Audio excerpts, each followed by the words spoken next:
रहे हैं कि आज ये जो दिल है, भारत का दिल है, ये हिंदुस्तान का, इंडिया का दिल है। आज गरीबों में, मजलूमों में, मुसलमानों में, कश्मीर की आवाम में, दलितों में, आदिवासियों में इस ऐवान की मोहब्बत और एतेमाद खत्म हो रहा है, कम हो रहा है।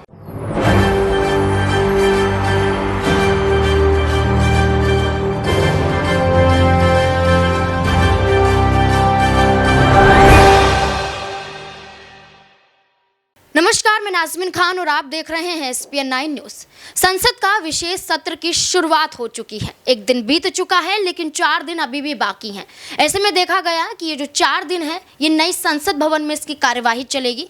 तमाम एजेंडों पर, तमाम मुद्दों पर, यहाँ पर विधेयक हो, बिल हो, तमाम चीज़ों पर चर्चा की जाएगी, मंजूरी ली जाएगी, पास होगा कि नहीं होगा इस पर भी फैसला लिया जाएगा।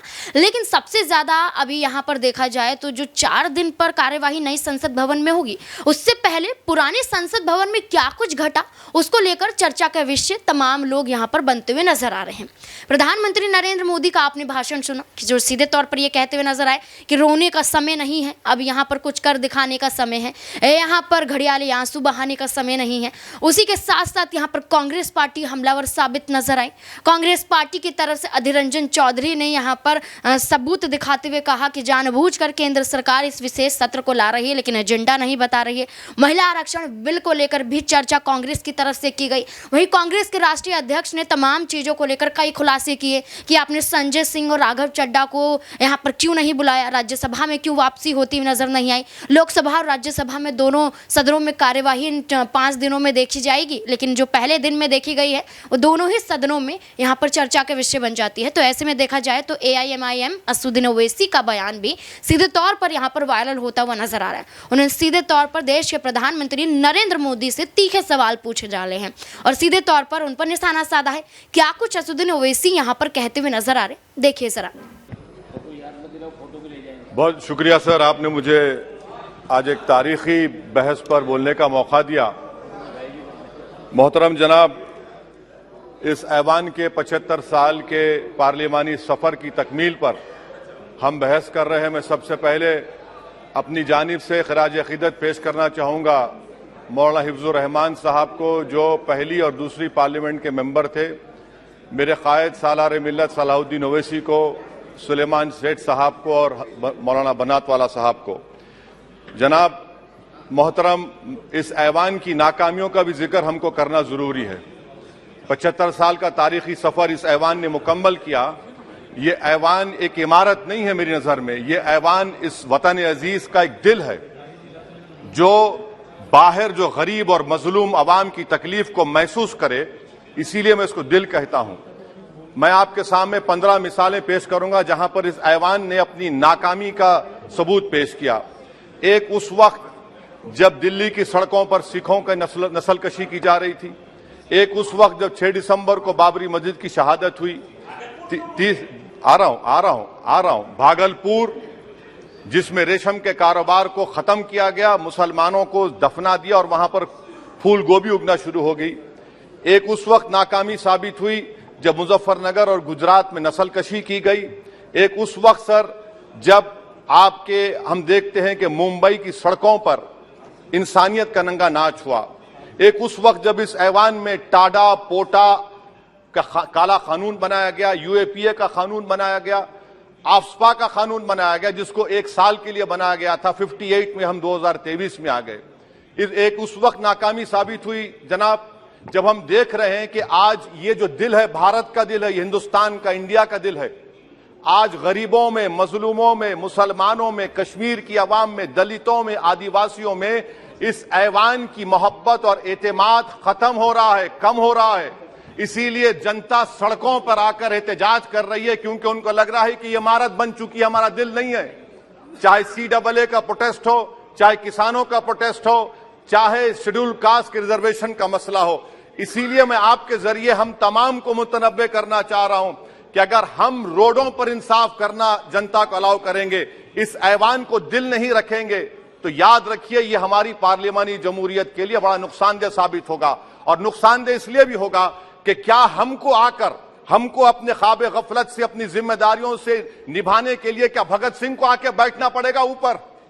कि देखो तुमने 75 साल में कैसा कानून बनाया और किसको कहां तक पहुंचा दिया। स्पीकर जनाब, इसीलिए मैं कह रहा हूं कि हम तमाम को अपनी जिम्मेदारियों को निभाना पड़ेगा। ये इमारतें ईंट से बनी हुई जरूर हैं, मगर ये इस इमारत में दिल है। इस इमारत को दिल के तौर पर बरकरार रखना पड़ेगा। स्पीकर सर, एक और मिसाल दे रहा हूं जहां पर इस ऐवान की नाकामी है। सर, अब तक लोकसभा के कितने 899 मेंबर कामयाब हुए। अब बताइए सर, पार्लियामेंट्री जमहूरियत में शराकतदारी की जमहूरियत है, रिप्रेजेंटेटिव फॉर्म ऑफ डेमोक्रेसी में 8,999 में कितने मुसलमान कामयाब हुए? कितने सर? 520, जबकि 1070 को इस ऐवान का मेंबर होना चाहिए था। कितना डिप्रीविएशन है सर?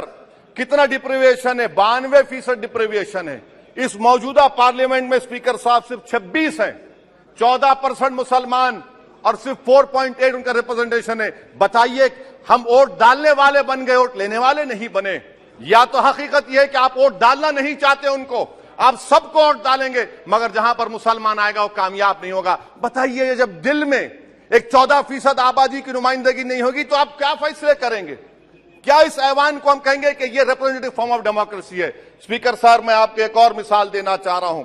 बाबा साहिब अंबेडकर ने सही कहा था, अंग्रेज उस जमाने में पार्लियामेंट बुलाते थे टैक्स बढ़ाने के लिए। हम उसी रास्ते पर जा रहे हैं, हम उसी रास्ते पर जा रहे हैं। हम तो बाबा साहब अंबेडकर को हमने सच साबित कर दिया। स्पीकर सर, आखिर में मैं आपको बताना चाहूंगा कि आज आप देखिए कि चाणक्य ने क्या कहा था। चाणक्य ने सही कहा था। चाणक्य ने सही कहा था कि जब राज चलाने वाले व्यापारी हो जाएंगे तो उस राज के लोग भिखारी हो जाएंगे। आज ये वक्त आ चुका है सर, आज ये वक्त आ चुका है कि क्या first pass the post system इस देश के लिए सही है या फिर हम प्रोपोर्शनल फॉर्म ऑफ रिप्रेजेंटेशन को फॉलो करेंगे। First pass the post system, जिसके पास एक मजहब का वोट होगा, जिसके पास दौलत होगी, वही इस ऐवान में आ रहा है। इसीलिए हम कह रहे हैं कि आप इस जमहूरियत की नाक, कहीं ये जमहूरियत कमजोर ना हो जाए, मुझे इस बात का डर है सर। आखिर में मैं खत्म करने से पहले एक बहुत बड़े शायर ने कहा था, उस पर खत्म करना चाहूंगा कि अभी चिरागे सरे राह को कुछ खबर ही नहीं, अभी चिरागे सरे राह को कुछ खबर ही नहीं, अभी गिरानिए शब में कमी नहीं आई, अभी गिरानिए शब में कमी नहीं आई, निजात दीदे दिल की घड़ी नहीं आई, चले चलो कि मंजिल अभी नहीं आई। स्पीकर साहब, आखिर में याद रखिए एक बात को मैं सबसे कह रहा हूं कि पिच बदलने से गेम नहीं बदलता, गेम को बदलना पड़ेगा।